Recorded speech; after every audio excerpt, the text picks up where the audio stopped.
오늘 우리에게 주신 하나님의 말씀 룻기 4장 13절에서 22절 말씀입니다.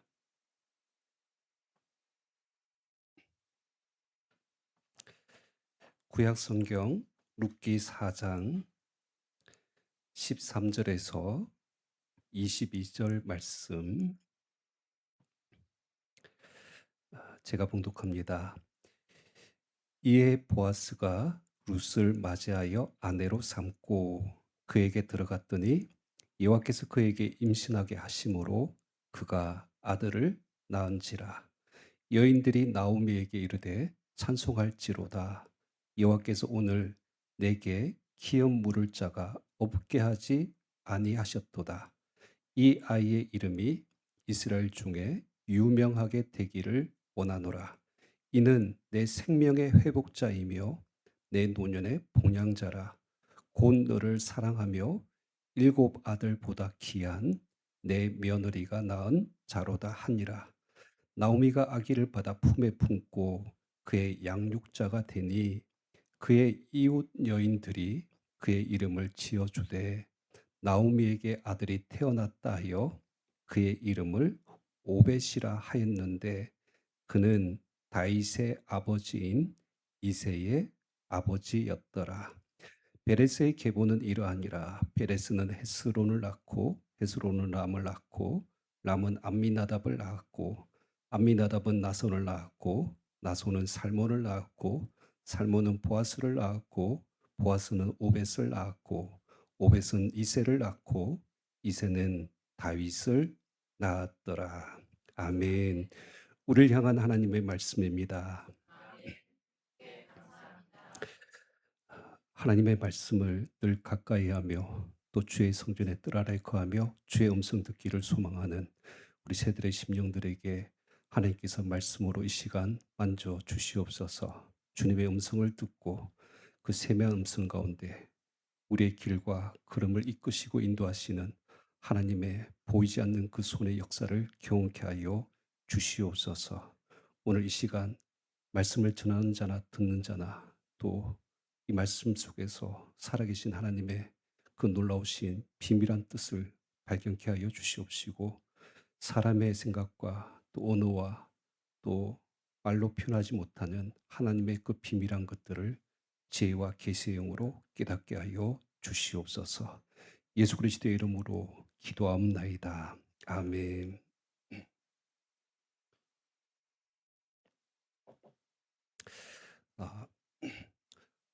5월 한 달 동안 우리가 이제 룻기 말씀을 나누었는데 이제 오늘 마지막으로 룻기 4장 말씀 이 본문으로를 통해서 룻기서 전체 말씀을 우리가 한번 정리하고자 합니다.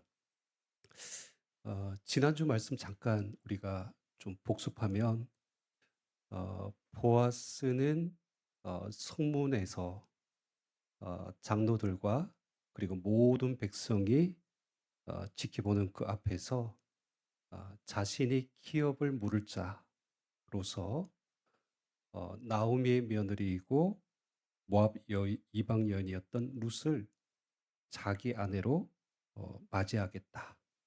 그렇게 이제 선언을 했습니다.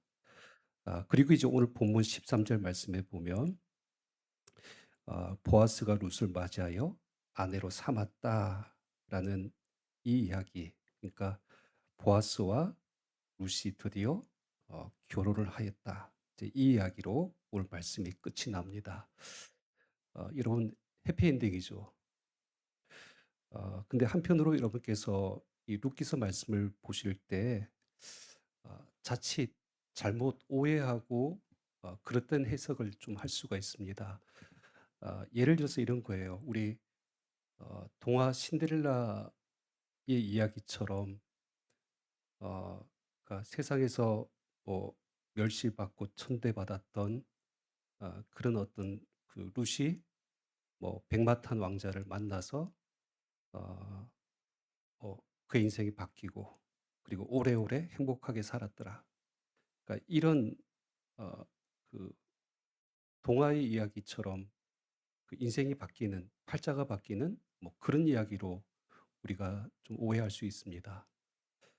뿐만 아니라 이 룻기서 말씀을 읽다 보면 그냥 한 가정에 일어난 어떤 비극적인 여러 가지 어떤 상황들 속에서 그들의 문제가 해결되어지고, 그리고 이제 그들의 인생이 하나님의 복을 받아서 뭐 어 그들의 인생이 뭐 달라졌다. 단순히 이 정도로 그 영적인 교훈을 주는 말씀으로 우리가 읽혀질 수도 있습니다. 근데 여러분, 룻기서는 그렇게 간단하지는 않은 것 같아요. 읽으면 읽을수록 참 깊은 의미가 있고, 처음에 올해 이 룻기서 말씀을 나눌 때는 '아, 가정에 대한 말씀을 한번 나눠야 되겠다.' 이 말씀으로 시작했는데, 사실은 가정을 뛰어넘는 더 크고 놀라우신 하나님의 말씀들이 이 룻기서에는 짧은 말씀이지만 담겨져 있다. 그래서 참 이 내용을 다 담아내기에는 어려움이 있었다라는 것을 우리가 고백할 수밖에 없습니다. 근데 여러분, 이제 룻기서 말씀을 통해서 오늘 마무리하면서 우리는 두 가지 하나님의 은혜를 우리가 좀 발견하고자 합니다. 첫 번째 은혜는 뭐냐면 반전의 은혜입니다. 여러분, 오늘 룻기 4장 13절 말씀 봐 주세요. 우리 같이 읽겠습니다. 시작. 이에 보아스가 룻을 맞이하여 아내로 삼고 그에게 들어갔더니.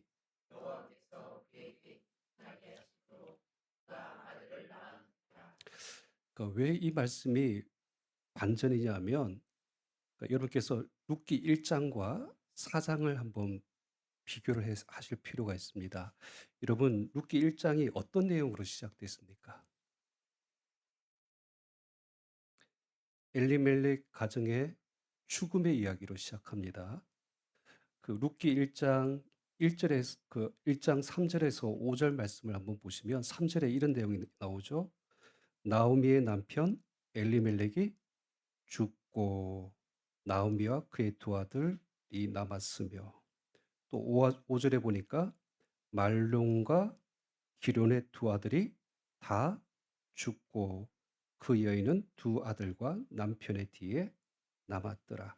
그러니까 모압 땅에 이주한 지 10년쯤이 되었을 때 남편도 그리고 두 아들도 죽었다. 다시 말해서 몇 번의 장례를 치룬 거예요. 세 번의 장례를 치룬 겁니다.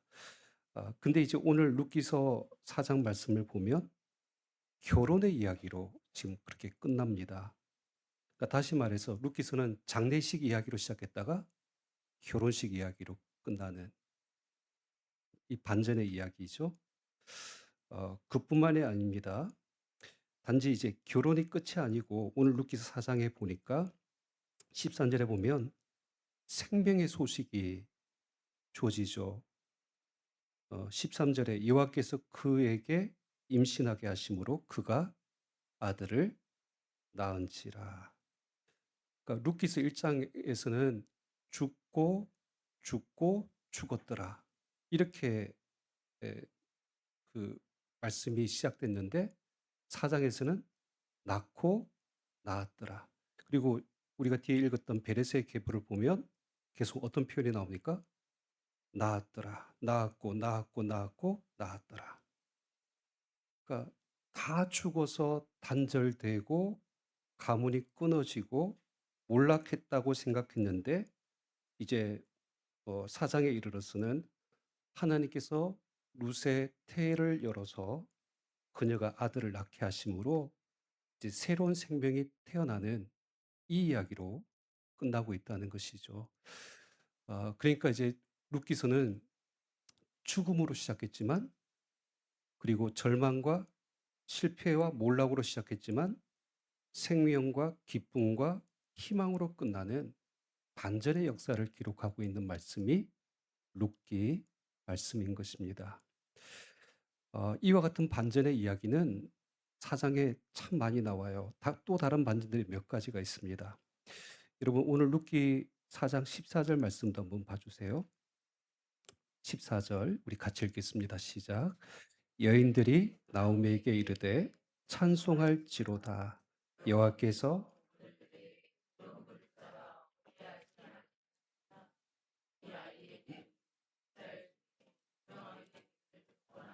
아멘. 여기 여인들이 나오죠. 근데 흥미로운 것은 어, 이 여인들이 룻기 1장에도 등장했습니다. 그러면 앞으로 좀 가셔서 1장 19절 말씀 한번 봐주세요. 나오미와 룻이 함께 이제 베들레헴에 돌아왔을 때 그 베들레헴 성읍에 사는 사람들이 있었어요. 그 여인들이 뭐라고 하는 걸 봐주세요. 이에 두 사람이 베들레헴까지 갔더라. 베들레헴에 이를 때에 온 성읍이 그들로 말미암아 떠들며 이르기를 이가 나옴이냐 하는지라. 그때 이 여인들이 뭐라고 수군거렸냐면 야, 이 사람이 나오미가 맞느냐? 정말 나오미냐? 10년 전에 가족과 함께 그 땅을 버리고 이제 모압 땅으로 떠났다가 지금 홀로 이렇게 초라한 모습으로 지금 돌아온 나오미.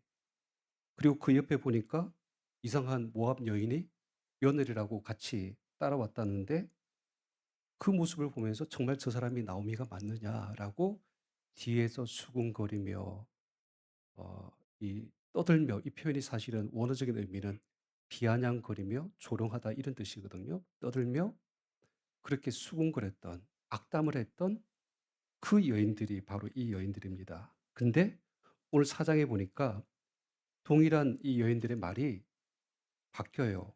어떻게 바뀝니까? 더 이상 수군거리지 않죠. 오히려 뭐라고 이야기합니까? 여호와 하나님을 찬송할지로다. 그러니까 여호와 하나님을 찬송하고 이제 나오미를 축복하는 것이죠.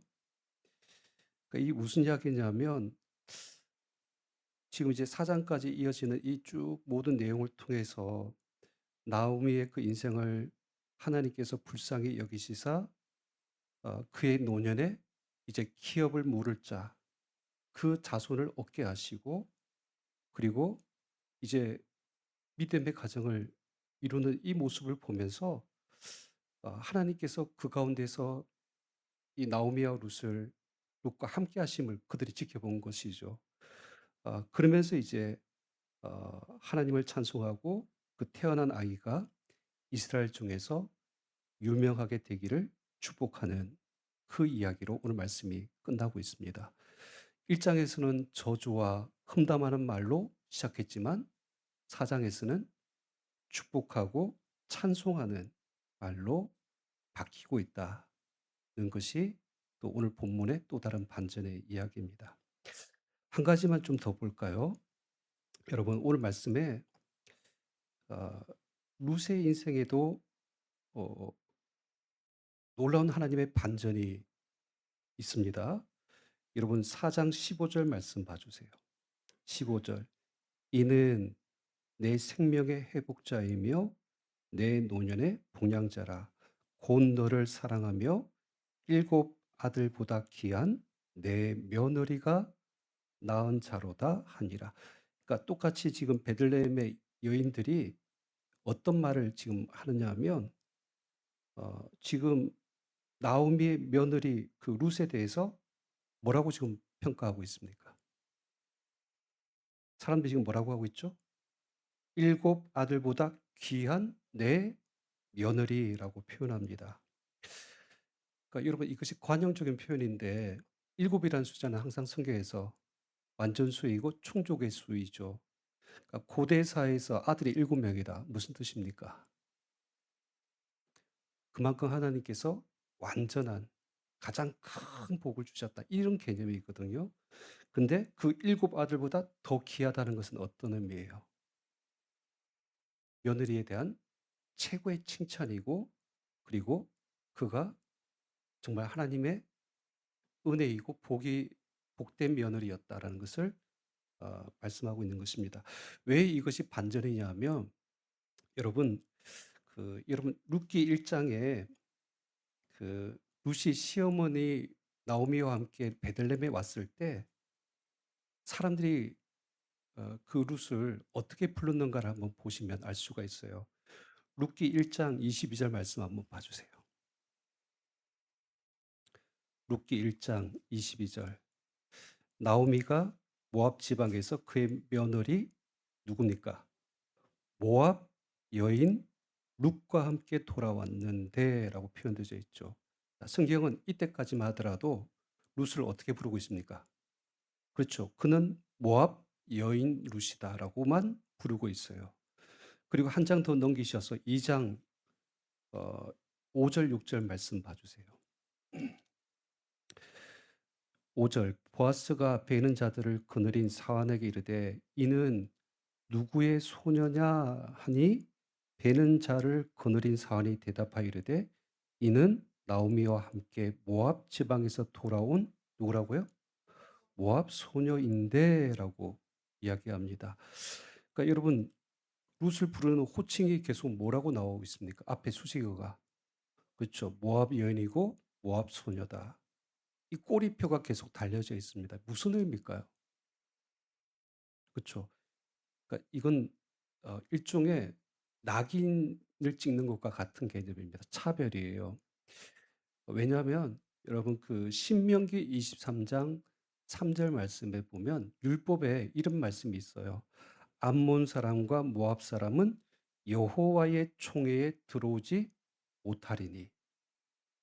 자, 암몬 사람 그리고 모압 사람은 여호와의 총회 못 들어온대요. 무슨 의미입니까?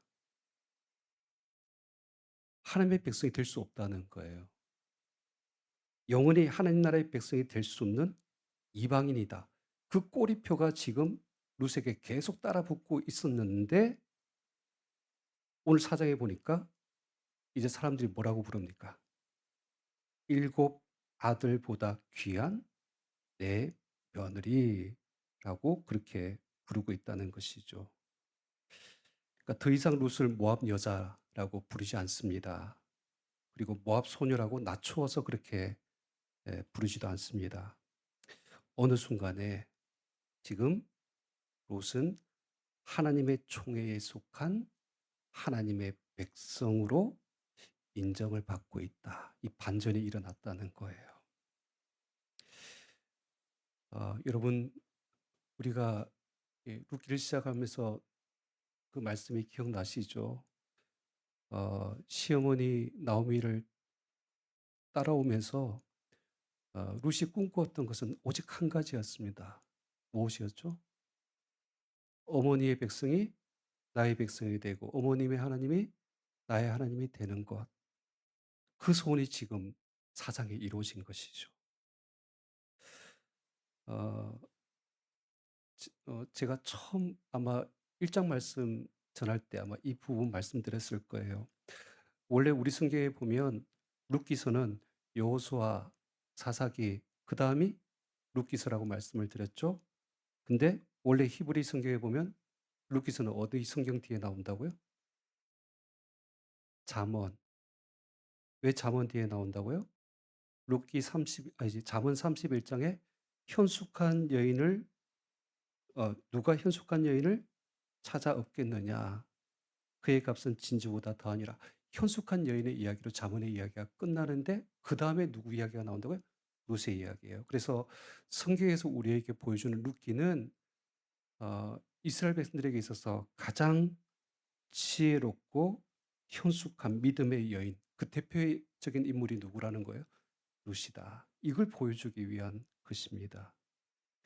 그러니까 이제 룻은 더 이상 부끄러운 여인이 아닙니다. 어느 누구보다도 귀한 하나님의 백성이고 유대 공동체에서 이제 가장 현숙한 믿음을 가진 인물로 그의 인생이 바뀌었다. 이것을 성경이 우리에게 보여주고 있는 것이죠. 여러분 그래서 어떤 신학자가 이 룻기서를 주석을 하면서 이렇게 주석을 달았습니다. 룻기서는 어둠에서 밝음으로 반전을 기록한 책이다. 그러니까 무슨 이야기냐면 룻기서에 나오는 단어와 언어들을 보면 1장은 온통 어둠의 언어들이에요. 예를 들어서 1장에 보면 흉년, 기근, 이주, 죽음, 눈물, 그리고 나오미가 나의 이름을 뭐라고 부르라고 이야기하죠? 더 이상 나오미라고 부르지 말고 마라, 괴로움, 그리고 징벌, 그러니까 이런 절망, 온통 어둠의 단어들이 1장에 기록되어져 있습니다. 근데 4장을 넘어오면 이 4장에 지배하는 단어들을 잘 보세요. 유력, 유명, 상속, 결혼, 임신, 찬송, 생명, 사랑, 아기, 양육, 그 다음에 이제는 그의 이름이 나옴이라고 다시 불려지고 있는 것이죠. 그러니까 모든 언어들이 다 어떻게 됩니까? 밝은 단어들로 바뀌어져 있습니다. 그러니까 어둠이 지배하는 일장의 인생은 더 이상 존재하지 않는 거예요. 하나님께서 나오미와 롯의 인생 가운데 은혜의 그 빛을 비춰 주심으로 말미암아서 그 모든 어둠의 힘은 다 상실되어져 버리는 것이죠. 그래서 어둠이 밝음으로 이 룻기서 4장의 반전의 역사가 일어나고 있다라고 그렇게 주석을 하고 있는 것입니다. 그래서 여러분 룻기서는 반전의 성경입니다. 하나님의 이 놀라운 반전의 은혜가 저와 여러분들에게 있기를 축복합니다.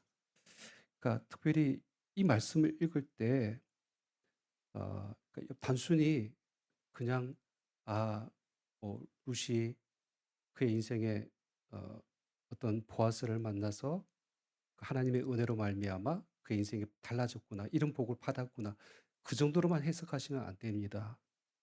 그러니까 내용을 보시면 죽음에서 생명으로, 슬픔에서 기쁨으로, 절망과 실패에서 희망으로, 고통과 저주에서 찬양과 축복의 말로, 그리고 멸시와 천대를 받는 인생이 아니라 이제는 하나님 앞에서 일곱 아들보다 더 존귀한 하나님의 백성으로, 어둠에서 밝음으로, 그러니까 이 모든 나오미와 룻의 인생을 바꾸시고 역전시키시고 반전시키시는 그 하나님의 은혜가 기록된 말씀이 룻기 말씀인 것이죠.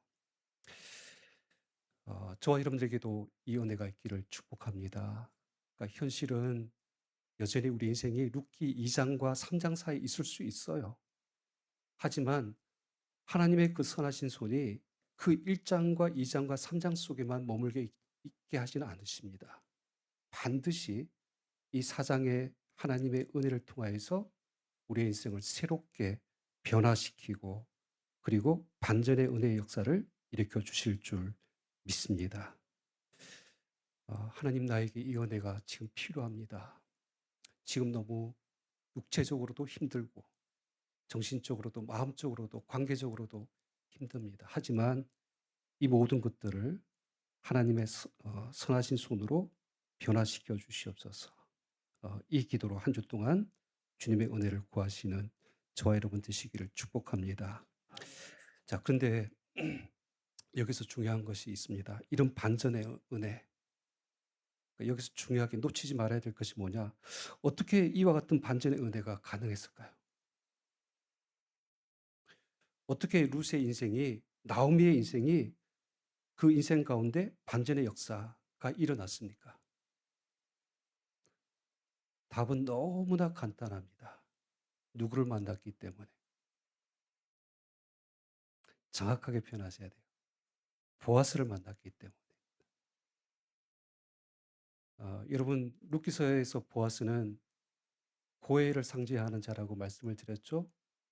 그러니까 영적인, 단순히 이제 보아스라는 인물이 구약의 한 인물의 의미를 가지고 있는 것이 아니라 우리의 영원한 고엘이 되시고 상속자가 되시고 십자가에서 우리의 죄를 대신하여서 우리를 속량하여 주신 우리의 기업을 물을 자, 누구를 가리킨다고요? 예수 그리스도를 예표하는 인물이 보아스입니다. 결국 이 반전의 역사는 누구를 만날 때 일어납니까? 예수 그리스도를 만날 때 내 삶 속에 이러한 믿음의 역사가 나타난다는 것이죠. 공식을 똑같이 집어넣어 보세요. 예수님을 만날 때 우리 인생은 죽음이 아니라 생명으로 옮겨지게 됩니다. 어둠이 아니라 밝음으로, 저주의 인생이 아니라 축복의 인생으로. 이것이 우리 삶 속에 일어나기를 소망합니다. 두 번째로 오늘 룻기 말씀을 통해서 우리가 발견하는 하나님의 은혜가 있는데 그것은 사명 회복의 은혜입니다. 좀 이렇게 대지를 나누다 보니까 굳이 이제 표현을 그렇게 했는데요. 좀 내용을 들여다볼 필요가 있습니다. 여러분 오늘 다시 15절 말씀 한번 봐주세요. 우리 15절 말씀 같이 읽겠습니다. 시작. 이는 내 생명의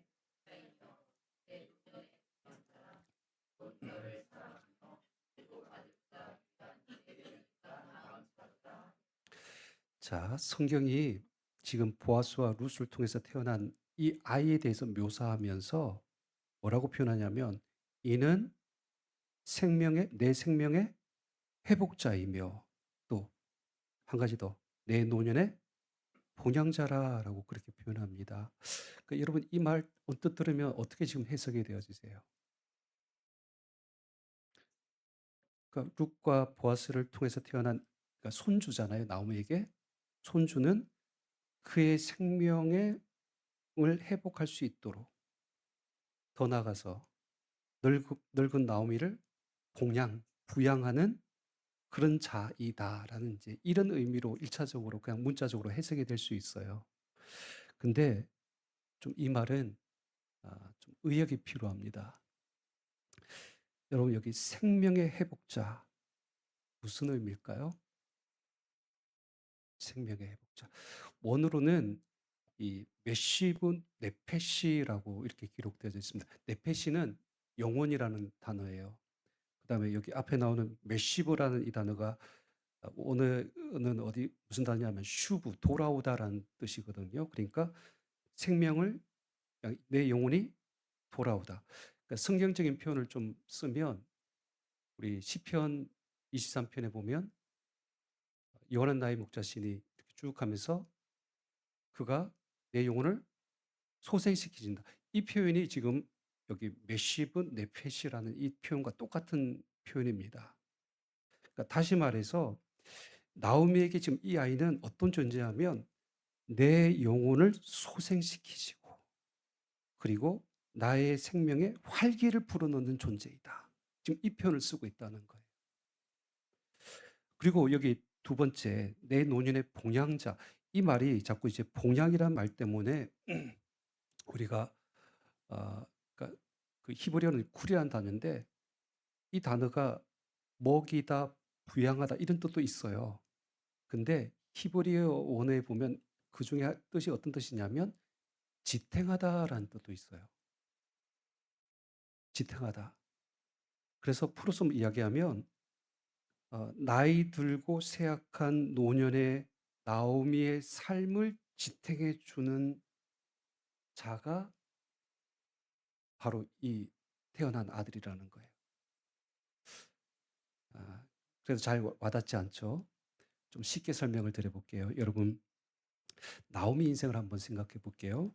우리 룻기서 아까 1장 말씀 봤지만 남편도 죽었고 두 아들도 죽었어요. 그리고 모든 것을 다 잃어버리고 이제 빈손으로 베들레헴으로 돌아왔습니다. 그때 나오미가 룻기 1장 20절에 그때 이런 말을 하잖아요. 나를 나오미라고 부르지 말고 나를 뭐라고요? 마라라고 부르라. 이는 전능자가 나를 어떻게 하셨다? 심히 괴롭게 하셨습니다. 지금 자기가 살아야 될 이유가 있어요, 없어요? 삶의 이유와 목적이 그리고 삶의 기쁨이 다 지금 사라졌습니다. 이제 더 이상 살 소망도 희망도 없는 상태예요. 그냥 지금 내가 숨쉬고 있는 그 자체가 어떤 상태예요? 마라. 괴로워요. 그냥 꾸역꾸역 생명을 연장하는 것 같아요. 그런데 지금 누가 태어났어요? 보아스와 룻을 통하여서 아이가 태어난 거예요. 그럴 때 나오미에게 자신이 살아야 될 생명의 이유를 지금 그 아이에게서 발견하는 겁니다. 그리고 자신이 늙어서 몸은 쇠약하지만 이제 나를 지탱해 주는, 아직 내가 살아서 힘을 내어야 하는 이유를 그 아기 아이에게서 찾았다는 거예요. 그럴 때 여러분, 그것이 뭘까? 오늘 이어지는 16절 말씀 한번 봐주세요. 우리 16절 말씀 같이 읽겠습니다. 시작. 나오미가 아기를 받아 품에 품고,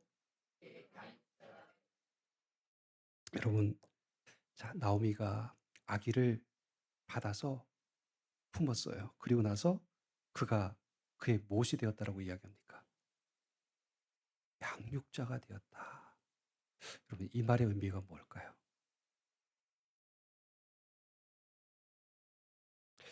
이 양육자, 그러니까 히브리어는 오메네트인데, 바치다, 지속하다, 경고하다, 이런 뜻을 가지고 있는데, 마치 이런 거예요. 나오미는 지금 룻이 낳은 그 아들을 자기가 낳은 아들처럼 그 아들을 귀하게 양육, 기르고 돌보고 가르치고 믿음으로 양육을 했다는 거예요. 이 일이 자신의 남은 생명의 이유였고, 자신이 이제 남은 삶에 지탱해야 될 모든 삶의 목적이 되었다. 그것을 사명으로 자기 인생으로 받아들였다. 그 뜻입니다. 그래서 여러분, 오늘 17절 말씀도 한번 맞아 보세요. 성경이 뭐라고 이야기하고 있냐면, 여기 그의 이웃 여인들이 그에게 이름을 지어주되 나오미에게서 아들이 태어났다 하여 그의 이름을 오벳이라 하였는데 그는 다윗의 아버지인 이새의 아버지였더라. 여러분, 뭔가 이상한 거 없으세요? 누구에게서 태어났어요? 룻에게서 아들이 태어났는데 성경은 그렇게 말하지 않잖아요. 지금 누구에게 태어났다고요? 나오미에게 아들이 태어났다. 무슨 의미입니까? 실질적으로 나오미가 이 아이를 키우고 돌보고 양육하는 그 일을 감당했다는 거예요. 여기 또 17절 말씀 한번 봐주세요. 그 아이의 이름을 짓잖아요. 이름이 뭐예요? 오벳입니다. 왜 그렇게 이름을 지었을까? 성경은 친절하게 설명해 줍니다. 여기 나오미에게 아들이 태어났다 하여 그의 이름을 오벳이라고 지었다는 거예요. 그러니까 여러분, 좀 특이하지 않습니까? 왜 하필 오벳인가? 이 오벳이라는 이름의 뜻이 중요합니다. 이 본래 히브리어로는 오벳이 아니라 어근이 어디서 왔냐면 아바드라는 단어에서 왔어요. 아바드. 뜻이 뭐냐면 종, 그다음에 어, 일꾼, 섬기는 자, 이런 뜻을 가지고 있습니다. 그러니까 고대 사회에서는 이 아바드라는 이름을 누구한테 이름을 붙여줄까요? 종, 일꾼, 섬기는 자, 노예들한테 붙이네. 우리 옛날 우리 돌쇠, 그다음에 또 뭐라고 하죠? 여자는 상단이밖에 생각이 안 나서 뭐, 뭐 그런 거 있잖아요. 뭐 점례 뭐 이런 식으로 해서 뭐 아주 하찮은 이름 붙이지 않습니까? 마치 그런 거예요. 고대 사회에서 노예나 시중 드는 사람들을 가리키는 단어가 오벳이에요. 아바드입니다. 자식의 이름을 지으면서 여러분, 너 노예야, 종이라고 이름 짓는 사람이 어디 있겠습니까? 근데 여러분, 이 히브리어 아바드가 하나님과의 관계 속에서는 전혀 다르게 해석이 됩니다. 아바드 앞에 목적어가 하나님이 되면 이 뜻이 어떻게 바뀌냐면 섬기다, 하나님을 예배하다라는 뜻으로 번역이 되어져요. 그러니까 무슨 의미냐면 자, 오베드라고 이름을 지은 이유가 뭘까요? 자, 나오미는 꿈꾸는 거예요. 그를 기르고 돌보고 양육하면서 이제 이 오벳이 하나님의 종이 되어서 하나님을 위해서 일하고 하나님을 섬기고 하나님만을 예배하는 자가 되기를 소망했다는 거예요. 그러니까 오늘 사장의 이 말씀을 우리가 쭉 둘러보면 그러니까 반전의 역사가 일어나는데 나오미 인생에도 어떤 반전의 역사가 일어나냐면 이제는 나이 들어서 아무것도 없고 기력도 없고 힘도 없지만 자기 인생에 남아있는 그 인생에 살아가야 될 이유와 생명의 목적과 자기가 이 땅 가운데 남아서 해야 될 그 일의 사명을 회복했다는 것이죠. 자신에게 주신 사명이 무엇인지를 그녀가 깨달았고 이제 그 아이를 통하여서 자신의 남은 인생 모든 것을 다 쏟아부어서라도 이 오벳이 하나님의 사람으로 자라날 수 있도록 자신의 모든 삶을 헌신하기로 그렇게 결단했다. 이것이 오늘 룻기서 마지막 말씀의 모습입니다. 특별히 저와 여러분들에게도 이와 같은 사명 회복의 은혜가 있기를 축복합니다. 이 말 참 어려울 수 있는데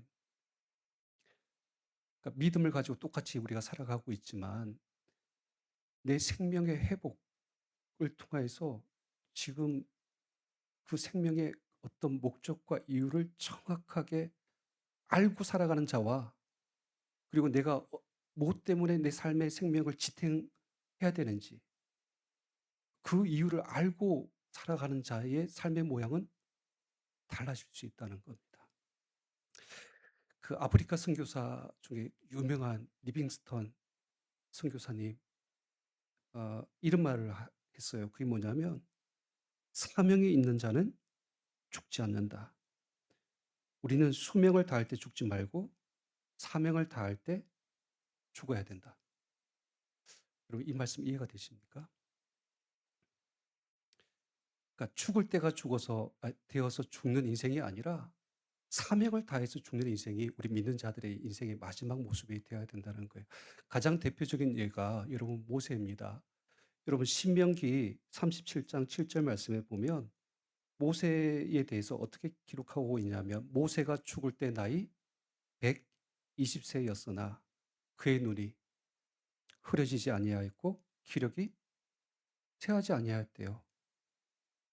그러니까 나이가 들어서 죽을 때가 되어서 죽은 것이 모세는 아니에요. 눈이 흐려지지도 않았고 기력이 쇠하지도 않았어요. 근데 왜 하나님께서 120세에 모세를 데려가셨을까요?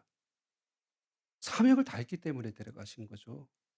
아직 건강해요. 힘이 있습니다. 근데 하나님께서 모세에게 주신 사명이 뭡니까? 이스라엘 백성들을 출애굽시키는 것. 그리고 40년 동안 그 광야길을 그 백성들을 이끌고 가나안 땅에 들어가게 하는 것. 그것이 사명이에요. 근데 그 사명이 모압 건너편 그 느보산에서 딱 끝난 겁니다. 그러니까 그때 하나님께서 모세를 데려가셨다는 것이죠. 그러니까 여러분, 그러니까 수명을 다해서 죽는 인생, 그거는 세상 사람들의 죽음이죠. 근데 우리 그리스도인의 죽음은 어떤 죽음이어야 됩니까? 사명을 다해서 죽는 인생. 나오미가 그런 인생을 이제 살아내기 시작했다는 거예요. 모압에서도 그렇게 알지 못했던 그의 인생에 주어졌던 사명. 그리고 베들레헴 땅에 돌아와서도 내 인생을 하나님께서 괴롭게 하셨다라고만 그렇게 생각했던 그런 어떤 마음들이 이제 하나님의 그 놀라우신 섭리와 인도하신 가운데서 그 아이를 태어나는 그 순간 깨닫게 되는 것이죠. 그러니까 저와 여러분들이 이 사명을 붙들고 주님 앞에 설 수 있다면 그것이 우리 인생의 가장 큰 복인 줄 믿습니다. 이제 말씀을 좀 정리하는데요. 여러분, 그러니까 룻기 전체 말씀이 이제 이렇게 끝나는데 마지막에 오늘 룻기서 4장 18절에서부터 22절까지는 어떤 이야기로 끝이 납니까? 베레스의 계보는 이러하니라라고 하면서 베레스는 헤스론을 낳고 헤스론은 람을 낳았고 람은 암미나답을 낳았고 암미나답은 나손을 낳았고 나손은 살몬을 낳았고 살몬은 보아스를 낳았고 보아스는 오벳을 낳았고 오벳은 이새를 낳았고 이새는 자 누구를 낳았더라? 다윗을 낳았더라. 자 의도적으로 룻기서의 마지막 한 사람을 딱 가리키고 있죠. 누굽니까? 다윗을 지금 가리키고 있어요. 근데 다윗은 어떤 사람입니까? 아, 좀 길게 설명드리기보다는 이렇게 한번 설명드릴게요. 여러분, 다윗은 왕이에요. 그러니까 이 베레스의 계보 속에서 그리고 나오미와 룻의 계보 속에서 누가 태어나요? 왕이 납니다. 근데 왜 이것이 중요하냐면, 그러니까 룻기서와 사사기는 묶어져 있는 책이라고 보시면 돼요. 근데 여러분, 이 룻기서도 사사 시대에 쓰여진 배경 아래 쓰여진 성경이잖아요. 근데 사사 시대의 특징이 뭡니까? 그 앞에 사사기 21장 25절 말씀해 보면 그때 이스라엘에 뭐가 없으므로 왕이 없으므로 사람이 각기 자기네 소견에 옳은 대로 행하였던 시대가 사사 시대예요. 하나님의 말씀이 희귀해요. 그래서 보이지 않던 그런 시대. 하나님의 말씀을 떠나서 자기 마음대로 살아가는 그런 시대. 우리 루키스 1장 시대에도 이름이 엘리멜렉인데 뜻이 뭐예요? 하나님은 나의 왕이시다. 근데 엘리멜렉은 하나님을 왕으로 섬기지 않았어요. 그래서 자기 마음대로 모압 땅으로 건너간 그런 시대의 역사를 반영하고 있습니다. 근데 이런 영적인 암흑기에 하나님께서는 끊임없이 그 영적인 하나님을 떠나서 자기 마음대로 행하고 있고 하나님을 왕으로 섬기지 않고 있던 그 이스라엘 백성들에게 누구를 보냅니까? 350년 동안 사사들을 보내는 거예요. 그러니까 여러분 사사기에 나오는 사무엘까지 하면 13명의 사사들이 나오잖아요. 어떻게 보면 영웅들이지 않습니까? 억압받고 고통받고 있는 이스라엘 백성들을 구원해내고 전쟁을 통하여서 그들을 이방인들의 손에서 자유케 하고 그리고 뭐 여러 가지 기적과 능력들을 행하여 가지고 하나님의 백성들을 건져내는 어떤 그런 위대한 이야기들이 이 사사기의 내용들입니다.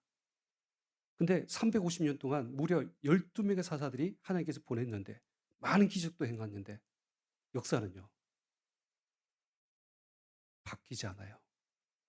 여전히 이스라엘에게 왕이 없으므로 자기 소견에 옳은 대로 행하였던 그런 시대가 계속해서 반복이 되었다는 거예요. 그렇게 사사기는 끝나버렸습니다. 근데 룻기서 딱 이 말씀을 펼치면 4장밖에 안 되는 이야기죠.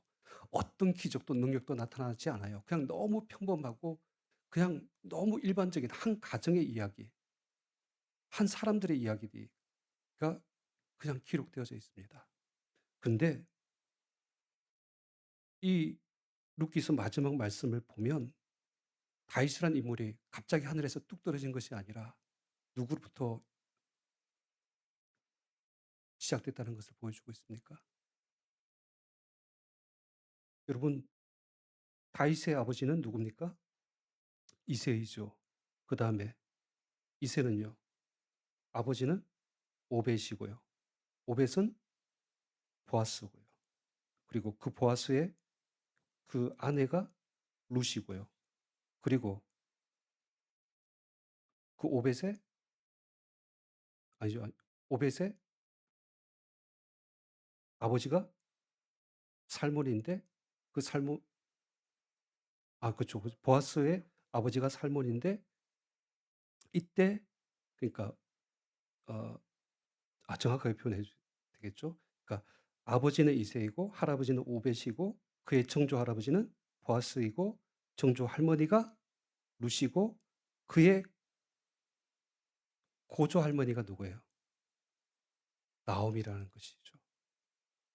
그러니까 다윗이라는 인물이 그냥 갑자기 어느 순간에 등장한 것이 아니라 그런 믿음의 내력을 가지고 나옴이란 한 사람이 오벳을 잘 양육하여서 하나님을 예배하고 섬기는 자로서 양육하였더니 그 믿음의 자손 속에서 다윗이 정말 하나님을 진정한 나의 왕으로 섬기고 비록 자기의 신분은 왕이지만 나를 세우신 왕 대신 하나님을 참되게 섬기고 그리고 이 땅 가운데 오시는 참된 왕이신 예수 그리스도를 가리키는 그 인물로서 다윗의 인물을 성경 속에서 우리에게 소개하고 있다는 것입니다.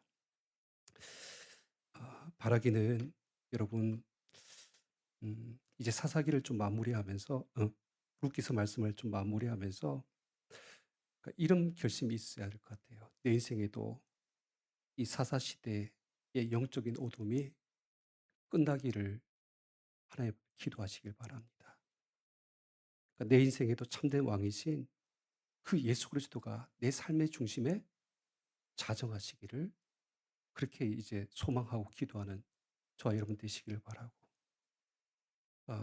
내 인생의 한 개인의 인생뿐만 아니라 우리 가정에도 그리고 우리 세대의 공동체 속에서도 이제 하나님의 그 놀라우신 왕 되심을 우리가 어 인정하고 그 하나님을 섬기고 예배하는 우리 세대의 공동체가 될 수 있기를 주님의 이름으로 축원합니다. 우리 기도하겠습니다.